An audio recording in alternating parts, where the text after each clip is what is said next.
Tonight is finally opening night for the NBA, and I'm glad to have basketball back into the sports world. But in today's video, I have my 2023 Western standings predictions. And starting off in the 15th seed, I have the San Antonio Spurs. It's pretty clear what this team's trying to do. Their best player this season is going to be Keldon Johnson. This team is basically locked to be top 3 worst in the league. And at number 14, this team should be right with them with the Jazz. I think Colin Sexton is bound for a 25-point per game season. But this team really has no talent, obviously, headlined by trading away Donovan Mitchell and Rudy Gobert. This team is now in that tanking phase. I think the Jazz and Spurs are those two teams at the bottom that just create a tier of pure tankness. At number 13, I have the Oklahoma City Thunder. This is one of those teams that I really don't know what to expect from them this season. We know that Chet Holmgren's out for the season, so they could use this one as a season to either actually try to compete with their young core that they have now, or maybe just use the season as the last one to actually tank and get one of those top prospects in the draft and then start to compete. Personally, I think it could be a scenario where they actually just go out there and try to win games with their young core that they have now. So they could definitely be much higher than the 13th seed, but next up I have the Sacramento Kings at number 12. This team, I'm really hoping that they didn't make another bad decision taking Keegan Murray over Jaden Ivey with the 4th overall pick. But based off of some fans' reactions, it's looking like it was a pretty bad decision already. Jaden Ivey's been playing really well in the preseason. But I think that the Kings are going to be kind of the same Sacramento Kings that they've been for the past 20 years or so. Mediocre. They'll end up with another high pick, probably end up taking another guard. This may be De'Aaron Fox's last season as a Sacramento King if they cannot get anywhere close to the play-in. And that brings up my 11th seed, which is the Houston Rockets. I think that this team can actually be pretty good and make a run for the play-in if a guy like Jalen Green. And that brings up my 11th seed, which is the Houston Rockets. Now, this is a team that I would not count out to make a run for the play-in. If Jalen Green can have a big-time year breakout in his sophomore season, I think that the Rockets can make some stuff happen, led by him and their young core. Kevin Porter Jr. just got a 4-year contract extension today, a couple hours ago. But yeah, this young core, we saw what they were capable of doing last season. Now they're adding the 3rd overall pick, Jabari Smith. I think that this team can actually do some things that nobody may expect them to see. And at number 10, I have the Trailblazers. This is also a team that they could end up as the 12th seed, but also they could end up as like the 7th or 6th seed. Damian Lillard, I don't know how he's going to play. We didn't see him for like 3/4 of last season. Now you bring in Jeremy Grant to help him out. Shaedon Sharpe, the rookie. No more CJ McCollum, so that era is over in Portland. But this team could definitely be good. They have a lot of win-now talent, but they also have some young assets for the future. So I don't know if they really want to go all in and maybe trade. I think if they wanted to go all in, they would have probably traded the 7th overall pick, which they used on Shaedon Sharpe, and maybe for another win-now piece. But who knows? Maybe this season, if they're just completely, down in the standings, that may be a time where we see some Damian Lillard trade rumors, and maybe a trade happens, maybe doesn't. I do think that the Blazers will make the play-in, but they'll come up just short. And at number 9, this may be a surprise to many people, but I have the Minnesota Timberwolves here. What I'm kind of scared of for this team is when you play a team like, a prime example would be the Celtics with Jason Tatum. Are you going to have Karl Anthony Towns guarding Jason Tatum? Because they're both playing power forward this season. Now, it obviously doesn't have to be position matchups, but if you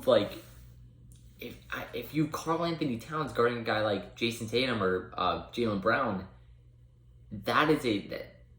Jason Tatum knows how to take over teams and knows how to take advantages of certain players, and that may be a problem for that front court defense. I think Anthony Edwards will lead this team. This is his team now.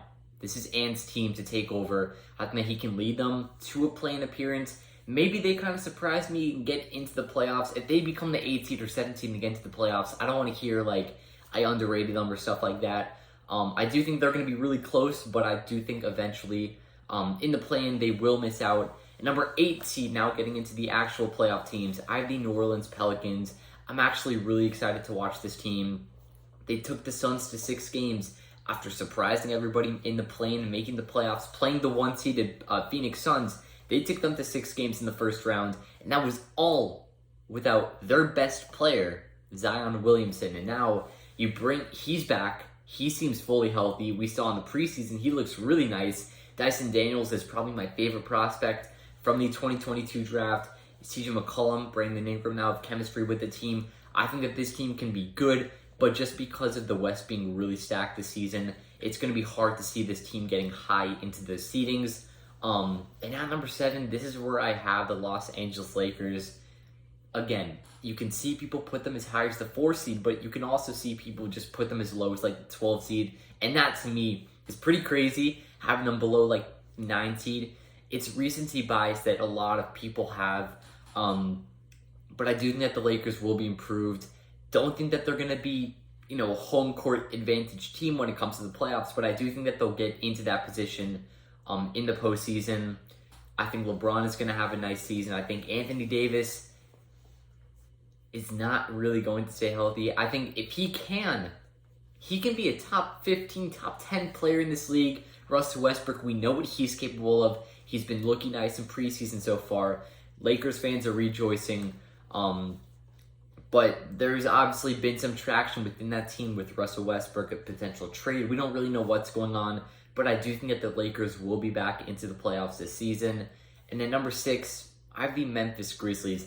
I do think that this team will take a step back from where they were last season. I think the big factor in that will be the loss of Jaren Jackson Jr., him being out for the first couple months of the season. I think it's going to be a big hit for this Memphis Grizzlies team.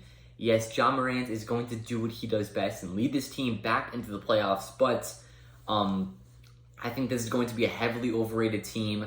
You're going to see people having them top 5, top 3, making the championship, but I don't think that the Grizzlies are going to be what everybody thinks that they will be. And at the 5 seed, this is where I have the Dallas Mavericks. If you want to look at this team player by player, the only player that you can really rely on to hit a clutch shot is Luka Doncic. I don't really trust the ball in anybody else's hands. From what we've been hearing from Jason Kidd is that he's planning on starting JaVale McGee over Christian Wood, which I don't know what the plan is there. Maybe it's just a joke that nobody actually understood, or it's just to throw teams off or something. I don't know what the plan is there, but if JaVale McGee is really starting over Christian Wood to start the season off, I don't know what Jason Kidd is thinking. I think he could be on the hot seat literally before the season even starts. But this team, obviously, we know lost Jalen Brunson, who signed with the Knicks. I think that's going to be a big loss. I think that's going to be a bigger loss than people really think. The Mavs are obviously kicking themselves in the shins, knowing that they should have signed him before last season even started. But I do think that the Mavericks will be back in the playoffs because they just simply have a guy named Luka Doncic on their team. But I think that they will as well take a step back from where they were last season.